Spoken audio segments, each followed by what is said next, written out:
Communism यानी ऐसी ideology थी जहाँ सब लोग समान थे, जहाँ कोई राजा नहीं था, जहाँ कोई अफसर नहीं था। जैसे जब हम देखते थे ना आदि मानव की सभ्यता जो होती थी कि जब वो शिकार पे निकलते थे तो कुछ लोग ही शिकार पे निकलते थे, लेकिन जो शिकार करके लाते थे उसका उपभोग सारे लोग करते थे।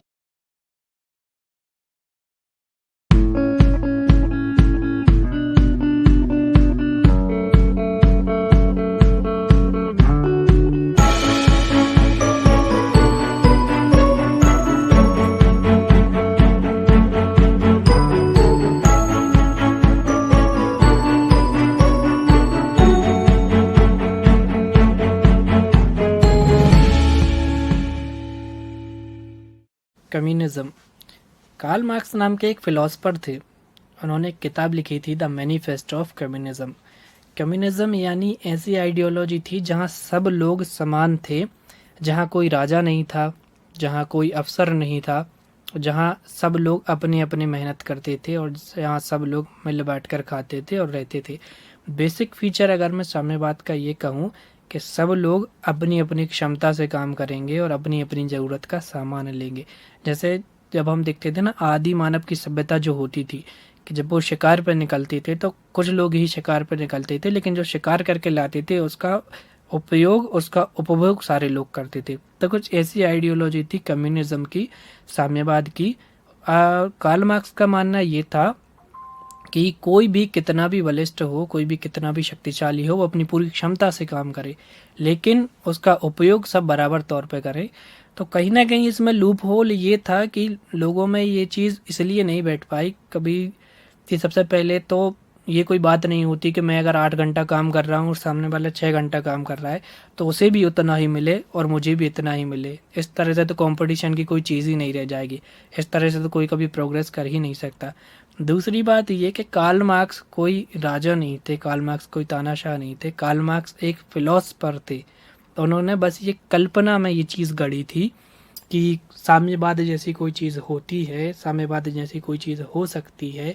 तो ये पूरी तरह से उनकी कोरी बकवास रही, लेकिन उसके कुछ कुछ पॉइंट्स ऐसे थे जो लोगों ने आज भी एक्सेप्ट किए।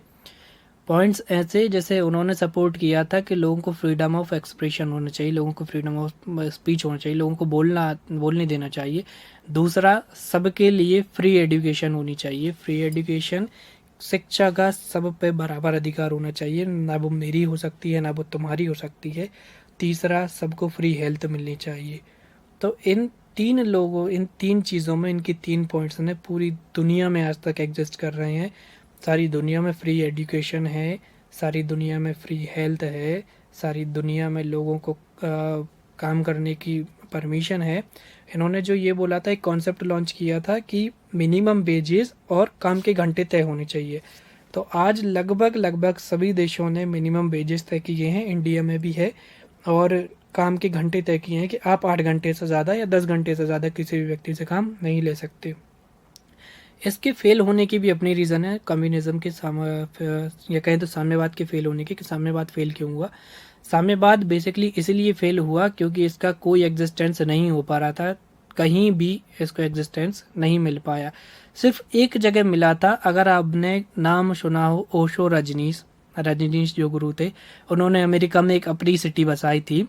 उस सिटी का नाम था शायद वाइल्ड सिटी, कुछ ऐसा करके नाम था।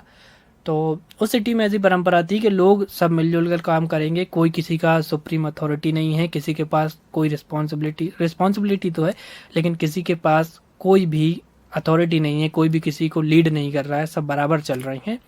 लेकिन उनका तो फिर बाद में ये हुआ कि जो वाइल्ड सिटी थी वो टूट गई, बिखर गई, बिकॉज ऑफ उन पे आरोप लगे कि उन्होंने वो राष्ट्रपति के किसी अफसर को ही उड़वा दिया था, जो माँ शीला थी उन्होंने। तो इसका कोई प्रत्यक्ष उदाहरण नहीं है जहाँ कम्युनिज्म का सही और सटीक स्टैब्लिशमेंट हुआ हो, इसलिए कम्युनिज्म फेल है। लेकिन लोग अभी भी उस चीज़ की दुहाई देते रहते हैं कि कम्युनिज्म होना चाहिए और साम्यवाद होना चाहिए, मगर ये कोरी बकवास है और कुछ नहीं।